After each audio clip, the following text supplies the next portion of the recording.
Y'all. Hello. Sorry to make you wait. No problem. Where you want me? In the middle? Just up a little bit closer. Should be behind the cage? You want more of a pro wrestling thing? Yeah, like a Baron so Von the top Raschke you can promo. start like grinding fruit on the cage. Like The old Baron promos. This is what I'm gonna do. I like this. Yeah. I just mentioned him, the old tomato promo with the Baron and the Crusher. I like it. Old cage match. That's awesome. Just a little bit one step closer. That way you don't look like you're gonna line up. Yeah. All right, who's starting? Oh, thank you. Yeah, I gotta represent. John Joseph. He's my man. I feel like to be here now, Bonnie. It's been a long week. I'm here every day. What's it like for you to be here? I've never seen you here. What's it like? You know what I mean. What's it like to be on the cusp of finally getting to get in there for your first? I very much, and this will be misconstrued as a quote if you just read it, but I very much have a I can't wait till it's over kind of feeling thing. You know, not that I'm I want to get it. I want to get it over with because I'm ready. I feel ready. I'm prepared, and being here every day for like 5 hours a day has made me feel that way. So it feels nice. There's like a relief. There's like a calm. I'm excited, a little bit of nervous energy, but it's all positive. Does part of that have to do with the expectations that are on you for this fight from everybody, from your peers in the UFC, from the fans? You know, that's like a case-by-case basis. I don't know what the expectations are. I know what my expectations are. I know what my team and my coach, what they expect out of me. And I think it depends on what corner of the media or the internet you look at to see what the expectations. People expect me to get knocked out. People expect me to get starched in 30 seconds. And the people who see me work here every day, they expect me to win. What are your expectations? My expectations are to win. Go out there, whether it goes 3 rounds, whether it goes 3 seconds, my hand will get raised. That's what I expect. I expect to show up, best shape of my life, happiest I've ever been, and happy looking in the mirror before the fight, knowing job well done. Now, you were saying just before about, the nervous energy. Is that all compared to when you had your first wrestling match, or is it two totally different things? I think it's 2 totally different things. Like when you have your first wrestling match, you're trying to memorize everything. You're trying to not screw up. I feel like when I spar, it's more loose and I'm having more fun. I got to worry less about things. It's more muscle memory, and it's more, did you do enough preparation to perform? And I 100% feel I have, and I still got 1 week of hard training to go. Duke was talking about how the episodes show you pre-back injury. We were here obviously a long time ago, did a story with you. How long of a road has it been for you to get to this point? I mean, it's been a pretty long road, and it's funny because you can ask yourself, what happens if I lose? What happens if I get embarrassed in front of the world? And then you think to yourself, well, you've shit yourself on national television before, so how bad can it go? How bad can it really be? What's the worst thing that can happen? And I tend to think of this entire journey, it being more about that journey and discovery about yourself and making new connections with coaches and friends and teammates than it is the final destination. But for me, if I never did this, I'd still be walking around with a herniated disc. And the thing about being a wrestler is you're your own worst enemy. You just keep going. And I was in here every day, and I just kept going, and I just kept going. And I could make excuses like, oh yeah, okay, my back's just sore. These guys are better than me. They're faster than me. Maybe I'm just getting old. I'm not as strong as I used to be. And then once I got diagnosed with the herniated disc, it was like, you can't even get a shot to fix this. You got to get this thing cut out of yourself. It wasn't even so much like disappointment or depression or anything. Like I was elated, and then I came back in the gym and I was a completely different person. So, what's the worst thing that can happen? The worst thing that can happen is I get back surgery and I feel like my whole self again, and my dog's all over television and he's pretty awesome. And I just look at everything, I guess, differently than everybody. So the footage that everybody's seeing, and criticizing, yeah, absolutely, 100%. I was operating on 25% power. So you can take the Chicago, but you can take the boy out of Chicago. Can you take the Chicago out of the boy? No. Since you live here now? No, I don't think so. I go home on the weekends to make sure my house hasn't burned down. So, I'm still very much, I'm a dual citizen of Milwaukee and Chicago, and it's all Midwest, and the weather's all the same, and the people are all the same pretty much. So it's all good. Food all the same, too? For what I'm eating right now, yeah. Yeah, absolutely. I won't get into a pizza argument with you. Your first UFC fight, but you've seen the big lights, the spotlight, the pressure, that sort of thing. How does dealing with that in the past help you deal with it now in a different sport? I think this is old hat for me. I think other people, walk into a gym and, see all this and they're just like, ooh, this is a little bit spooky, And to me, I just kind of make a joke and I go, oh, all this for little old me. It's old hat. I'm just used to it. I'm comfortable in front of the cameras, in front of the lights, in front of people, booing, cheering, doing whatever they're going to do. I've had batteries and loaded diapers thrown at me. It's all good. Does that give you an advantage in the fight?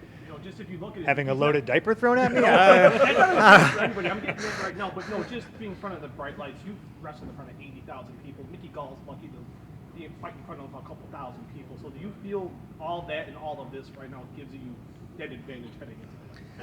I think it could give me an advantage, but it's not anything tangible that I'm leaning on giving me an advantage. Like, I'm not hoping that frazzles Mickey or anything because we don't know. It might not. It might. If it does, yay for me. If it doesn't, good for him. I know Mickey's tough. This is really a battle against yourself. Could you touch on that? Yeah. There's only probably one guy that you can't find more tape on than Mickey, and it's me. So I think the fight's intriguing, but without sounding disrespectful to him, this is my story. So this is about me wanting and almost needing to do something just to prove to myself that I can. There's people out there that, like I've said, they hope I lose, and there's people out there that realize that once I step into the octagon, I've already won. And for me, I'll probably say this a dozen more times today. It's not about the destination, it's about the journey. And that, to me, is a microcosm of life. It's not about the diploma you get after 6 or 4 years of college. It's about learning and the experience you gain during those years and the people you meet and the bonds and the connections you make along that way. I hate to put things on your shoulders that you can't control, but people have been told, just like you've been told, they can't, they won't, they shouldn't, they never will. And you've been told that too. You're kind of the people's champion in a lot of ways in that regard. Is that something you're happy to take on your shoulders, or it's just inevitable with so many people looking up to you and you fighting for, believing in yourself when kind of no one else did for a little while? Well, I don't know if that's my responsibility to bear. I do very much appreciate when people say that they look up to me and they see me as an inspiration, and I do take that very seriously. But there's also a flip side to the coin. There's the people that will look at you or somebody else and write you off and say that you're a joke. You can't really get married to either idea. You get too far.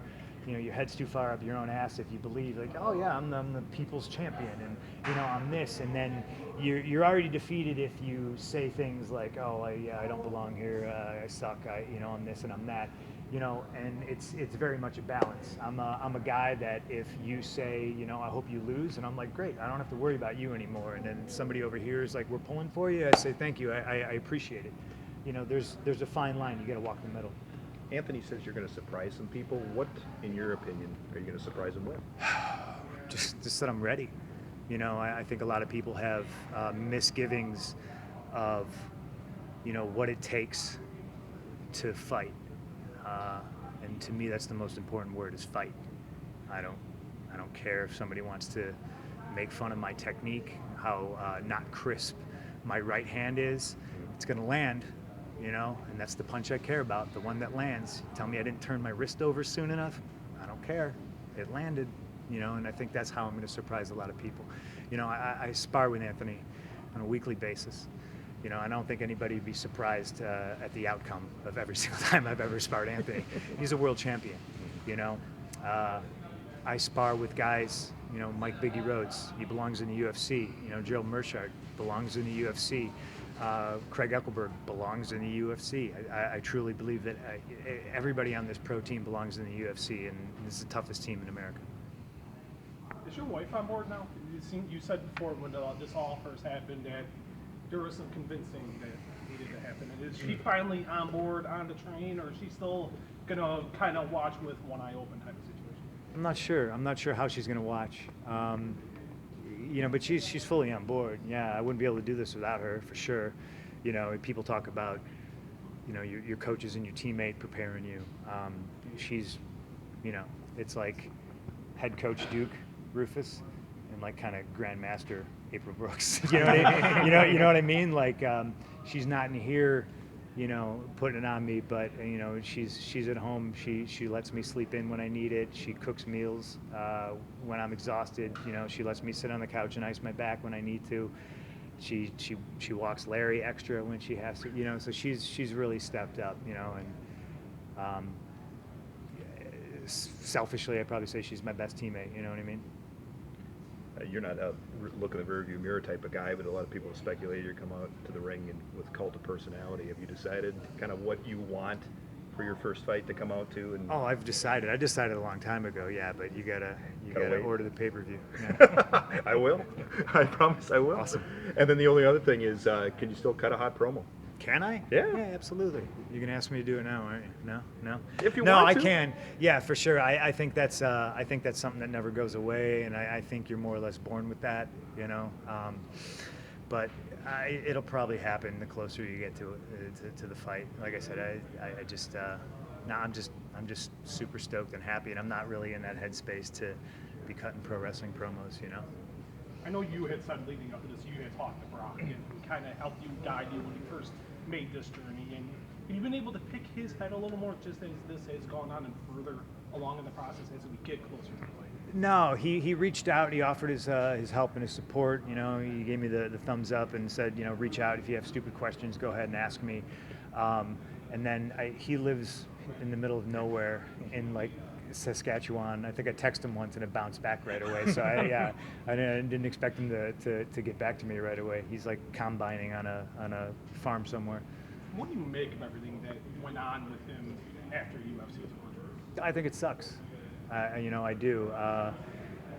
I get tested by USADA all the time, and I'm the drug-free kid, and I still get nervous. You know what I mean? Like I'm still like, it's like when you're driving on the highway and a cop's behind you. You're like, well, I wasn't speeding, and my taillights aren't out, but like, let me get over here. Like I want to, get out. So I like what they're doing with the sport.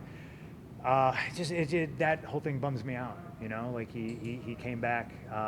He fought an impressive fight and he won, and then he fails a test. It always bums me. It bums me out when anybody fails tests. Because it gives you a bad look. Because I've seen some people say, "Oh, look at Punk. Maybe this is what that old WWE statement." What do you say to people like that? I mean, look at me and look at the bodies of the guys who fail tests. You know what I mean? Like I'm a skinny fat kid from Chicago. You know what I mean? Like I don't think it reflects on me at all. I think if it reflects on me, it's because I'm a fighter in the UFC, and it reflects poorly on all of us.